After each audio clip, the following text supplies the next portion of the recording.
மைண்டுக்கும் பாடிக்கும் எப்போதுமே ஒரு strong bonding உண்டு. ஸோ சைக்கலாஜிக்கலா நீங்க எப்படி வெயிட் குறைக்கலாம் அப்படிங்கறத 10 குவிக் டிப்ஸ்ல நம்ம பார்க்க போறோம். நான் சொல்ல போற பாயிண்ட்ஸ் எல்லாமே சிம்பிளா உங்களால ஃபாலோ பண்ணக்கூடிய பாயிண்ட்ஸ் தான்.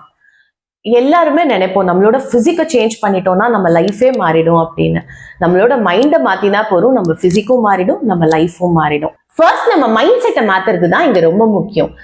நான் வெயிட்டை குறைக்கணுங்கிற கோலை மாத்திட்டு நான் லைட்டரா ஃபீல் பண்ணணும், நான் ஹெல்தியா ஆகணும் அப்படிங்கிற மோட்டிவேஷனை ஃபர்ஸ்ட் வச்சுக்கோங்க. செகண்ட், நெக்ஸ்ட் டைம் உங்களுக்கு சாப்பிடணும் அப்படின்னு தோணும் போது உங்ககிட்ட நீங்க கேட்க வேண்டிய கேள்வி, எனக்கு இப்ப உண்மையாவே பசிக்குதா இல்ல என்னோட எமோஷன் என்ன சாப்பிட சொல்லுதா? ஒருவேளை நான் சோகமா இருக்கேனா இல்ல ரொம்ப சந்தோஷமா இருக்கேனா இல்ல எனக்கு போர் அடிக்குதா, அதனாலதான் நான் சாப்பிடணும்னு நினைக்கிறேனா அப்படிங்கறத உங்ககிட்ட கேட்டுக்கோங்க. தேர்ட், ஸ்லோவா சாப்பிடுற ஹேபிட்டை டெவலப் பண்ணிக்கோங்க. நீங்க ஃபாஸ்டா சாப்பிட்டீங்க அப்படின்னா உங்க பிரெயினுக்கு நீங்க சாப்பிட்டுட்டீங்க, உங்களுக்கு இப்ப பசி இல்லைங்கிற சிக்னல் ரொம்ப லேட்டா போகும். அதே நீங்க ஸ்லோவா ரசிச்சு சாப்பிட்டீங்க அப்படின்னா உங்களோட கிரேவிங்க பிரெயின் ஆட்டோமேட்டிக்கா கட் டவுன் பண்ணும். நீங்க ஃபியூச்சர்ல வெயிட் குறைச்சதுக்கு அப்புறம் எவ்வளவு அழகா எவ்வளவு கான்பிடென்ட்டா இருப்பீங்க அப்படிங்கறத அடிக்கடி விஷுவலைஸ் பண்ணி பாருங்க. ஃபிஃப்த் பாயிண்ட், ஃபுட்டை வச்சு ரிவார்ட் பண்றத ஃபர்ஸ்ட் ஸ்டாப் பண்ணுங்க. ஒருவேளை இன்னைக்கு ரொம்ப சோகமா இருந்தது டே அப்படின்னா ஒரு பிரியாணி சாப்பிட போலாம் அப்படின்னு சொல்லாம ஒரு மூவிக்கு போலாம், ஃப்ரெண்ட்ஸோட வெளியே போலாம் அப்படின்னு மாத்துங்க. அண்ட் அதே ஏதாவது அச்சீவ் பண்ணிட்டோம், எல்லாருக்கும் ட்ரீட் கொடுக்கணும் அப்படின்னாலும் அந்த ஹேபிட்டை வேற எங்கேயாவது வெளியே போறது, டைம் ஸ்பெண்ட் பண்றது, அந்த மாதிரி மாத்தி வச்சுக்கோங்க.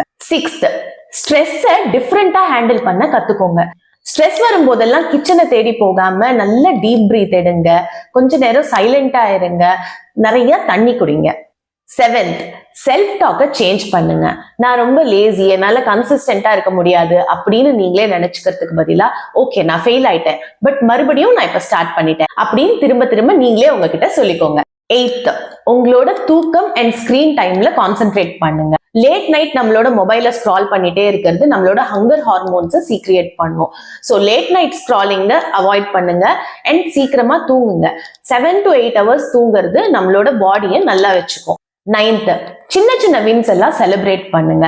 ஒரு 1 week ஜங்க் சாப்பிடாம இருந்துட்டாலோ 1 week கரெக்டா தூங்கிட்டாலோ உங்களை நீங்களே அப்ரிஷியேட் பண்ணிக்கோங்க, கிளாப் பண்ணிக்கோங்க. இந்த மாதிரி ரிவார்ட் பண்றதுனால நம்ம பிரெயின் இன்னுமே மோட்டிவேட் ஆகும். 10th, இமோஷனலா உங்களை டீடாக்ஸ் பண்ணுங்க.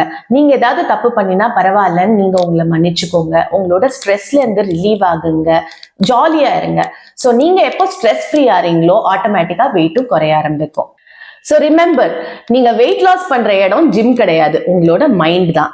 ஸோ இந்த டிப் எல்லாம் நீங்க ஃபாலோ பண்ணினீங்கன்னா ரொம்ப சீக்கிரமாவே ஹெல்தியா லைட்டா ஆயிடுவீங்க. இந்த மாதிரி வீடியோஸ் நிறைய பார்க்கறதுக்கு என்னோட சேனல்ல சப்ஸ்கிரைப் பண்ணுங்க. தேங்க்யூ.